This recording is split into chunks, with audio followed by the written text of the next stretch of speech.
बिस्मिल्लाहिर्रहमानिर्रहीम। अस्सलाम वालेकुम। आज की वीडियो में हम आपको बेनज़ीर भुट्टो के बारे में चंद हक़ाइक़ बताएंगे और ये वीडियो बहुत ही मालूमाती होने वाली है। पाकिस्तान और इस्लामी दुनिया की पहली खातून वज़ीर आज़म बेनज़ीर भुट्टो की ज़िंदगी स्ट्रगल और मेहनत पर मबनी है। वो अपने वालिद और पाकिस्तान के साबिक़ वज़ीर आज़म ज़ुल्फ़िकार अली भुट्टो और ईरानी वालदा नुसरत भुट्टो की पहली औलाद थी। जब वो पैदा हुई तो उनका रंग पिंक था, इसलिए उनके वालिद ज़ुल्फ़िकार अली भुट्टो उनको पिंकी के नाम से पुकारते थे।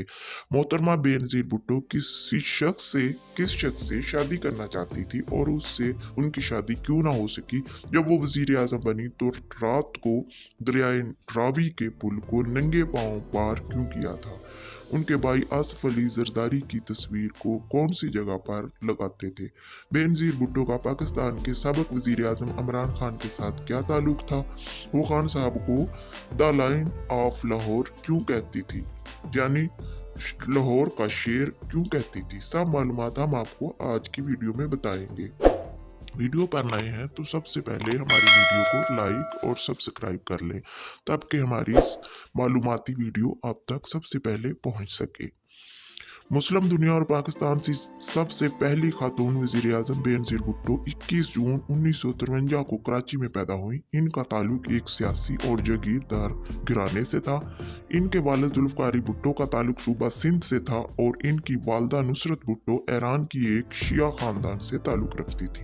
जब पैदा हुई तो इनका नाम बेनज़ीर भुट्टो रखा गया। वो अपने वालिदैन की पहली औलाद थी। इनका रंग जब पैदा हुई तो पिंक था, इसलिए इनके वालिद पिंकी कहकर बुलाते थे। बेनज़ीर को बचपन से ही सिंधी या उर्दू के बजाय अंग्रेजी जबान सिखाई गई थी, इसीलिए पूरी उम्र इनको उर्दू बोलने में मुश्किल पेश आती थी। इसके अलावा बेनज़ीर भुट्टो के दादा अंग्रेजों के दौर में भारत की रियासत जूनागढ़ में वज़ीर आज़म भी रह चुके हैं। इसी तरह सियासत के इनके खून में शामिल थी। इनके वालिद ज़ुल्फ़िकार अली भुट्टो भी अपने सरकारी दौरों पर इनको साथ ले जाते थे। इसी तरह इनकी अहम शख्सियात से मुलाकात भी होती रहती थी। बेनज़ीर भुट्टो ने अपनी इब्तदाई तालीम कराची के एक स्कूल से हासिल की, फिर इनको जैसिस एंड मैरी कॉमेंट पॉडी स्कूल मरी भेज दिया गया। वहां से इन्होंने बहुत ही हाई ग्रेड के साथ बरतानिया का ओ लेवल एग्जाम पास किया। जब वो 16 साल की थी तो इनके वालिद ने इनको मजीद तालीम के लिए अमेरिका भेज दिया।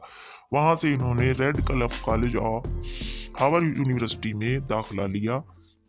वहाँ 4 साल तक इन्होंने पढ़ाई की। 1973 में इन्होंने बरतानिया में लंदन की मशहूर यूनिवर्सिटी ऑफ ऑक्सफोर्ड की लेडी माइग्रेट से पॉलिटिक्स, फिलोसफी और इकोनॉमिक्स सब्जेक्ट में डिग्री हासिल की। इसी यूनिवर्सिटी में इसी सब्जेक्ट में पाकिस्तान के साबिक़ वज़ीर आज़म इमरान खान भी तालीम हासिल कर रहे थे और क्रिकेट भी इसी दौर में खेलते थे। मोहतरमा बेनज़ीर भुट्टो और इमरान खान में खासी अच्छी दोस्ती थी।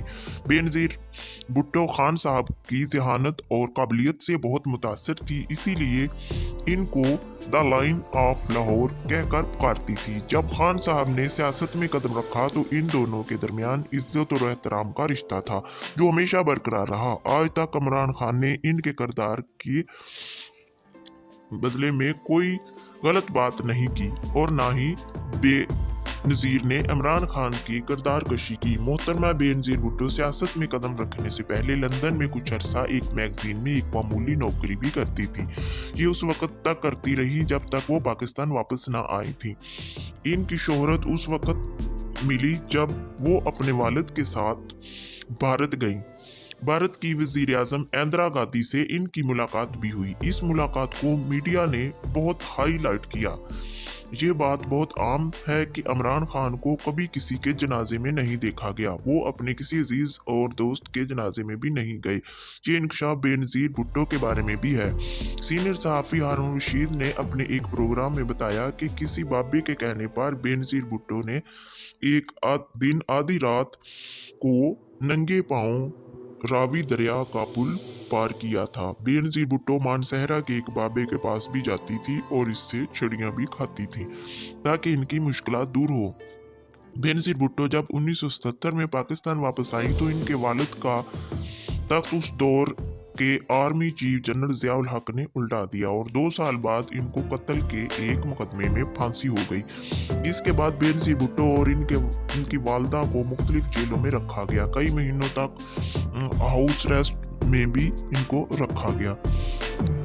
1984 में लंदन चली गई और अपने फ्लैट से ही अपनी जमात पीपल्स पार्टी को संभालने लगी। नवाज शरीफ जो खुद भी अदालत से रहाई के बाद लंदन गए थे, उस दौर में बेनज़ीर भुट्टो की किरदार कशी करने लगे। ये सूरत हाल देखकर उनकी वालदा ने उनकी शादी का फैसला किया। मोहतरमा बेनज़ीर भुट्टो के बारे में कहा जाता है कि वो पंजाब की एक सियासी घराने से ताल्लुक रखने वाले फैसल सालेह हयात से शादी करना चाहती थी, लेकिन उनकी वालदा ने उनकी ये ना चलने दी। उन्होंने कहा कि शादी सिंध के ही किसी सियासी घराने में होगी। 1988 के इलेक्शन से पहले ही बेनज़ीर और आसिफ अली जरदारी की शादी हो गई। इस शादी से मोहतरमा बेनज़ीर भुट्टो को बहुत फायदा हुआ और वो 1988 के इलेक्शन में जीतकर मुस्लिम दुनिया और पाकिस्तान की पहली वज़ीर आज़म बन गई। उस वक़्त के सदर गुलाम इसहाक खान के साथ इनके ताल्लुकात खराब हो गए और करप्शन के केस सामने आने लगे। इनकी हुकूमत 1990 में ख़त्म कर दी गई और नए इंतखाबात कराए गए और नवाज शरीफ पाकिस्तान के वज़ीर आज़म बन गए। इनकी हुकूमत का भी वही हाल हुआ। फिर 1993 में होने वाले इलेक्शन में मोहतरमा बेनज़ीर भुट्टो फिर से वज़ीर आज़म बन गई। इनके भाई मुर्तज़ा भुट्टो ने इनको वज़ीर आज़म मानने से इनकार कर दिया और अपनी बहन के खिलाफ अपनी अलग सियासी जमात बनाई। बेनज़ीर भुट्टो के छोटे भाई को कई साल पहले जहर देकर कत्ल कर दिया गया था, जबकि दूसरा भाई मुर्तज़ा भुट्टो कराची में एक पुलिस मुकाबले में मारा गया। ये 1995 की बात है जब बेनज़ीर भुट्टो की हुकूमत थी, जबकि मुर्तज़ा भुट्टो के लवाकिन इस कत्ल का इल्ज़ाम आसिफ अली जरदारी पर लगाते रहे। मुर्तज़ा भुट्टो और आसिफ अली जरदारी की दुश्मनी से हर कोई वाकिफ था। कहा जाता है कि मुर्तज़ा भुट्टो आसिफ जरदारी की तस्वीर घर के बाथरूम की दीवार पर लगा रखी थी और मेहमानों को खास तौर पर इस जगह भेजा जाता था। जब मोहतरमा बेनज़ीर भुट्टो दूसरी दफ़ा वज़ीर आज़म बनी तो ये इस्लामाबाद में मौजूद 110 एकड़ के एक मेंशन में अपने शौहर आसिफ अली जरदारी के साथ रहती थी, जिसकी मालियत उस दौर में $50 मिलियन पाकिस्तान के 1000 करोड़ डॉलर के बराबर थी। इसमें पोलो ग्राउंड भी मौजूद था, जिसमें 40 पोलो घोड़े मौजूद थे जहां पोलो खेली जाती थी। कहा जाता है कि इसके अलावा इनकी करप्शन में बनाई गई बहुत सी जायदादें पूरी दुनिया में मौजूद हैं। 1996 में बेनज़ीर भुट्टो की हुकूमत ख़त्म कर दी गई और 1997 में नवाज शरीफ 2 तिहाई से वापस आए और बेनज़ीर भुट्टो अपोजिशन लीडर बनी। लेकिन जब परवेज़ मुशर्रफ ने नवाज शरीफ की हुकूमत ख़त्म करके मुल्क में मार्शल लॉ लगाया तो बेनज़ीर ने इनकी हमायत की थी, लेकिन फिर करप्शन की वजह से वो दुबई चली गई। 2007 में एक डील के जरिए बेनज़ीर भुट्टो और नवाज शरीफ वापस आए और 2008 में होने वाले इलेक्शन की तैयारियां शुरू हो गई। उस वक़्त के सदर परवेज़ मुशर्रफ ने इनकी जान को खतरे की वजह से इनकी सिक्योरिटी बढ़ाने की कोशिश की, लेकिन पीपल्स पार्टी ने इनकी सिक्योरिटी ना ली और अपनी जमात की सिक्योरिटी पर ही इत्मीद किया। 27 दिसंबर 2007 को दुश्मनों ने लियाकत बाग जलसे में मोहतरमा बेनज़ीर भुट्टो पर कातिलाना हमला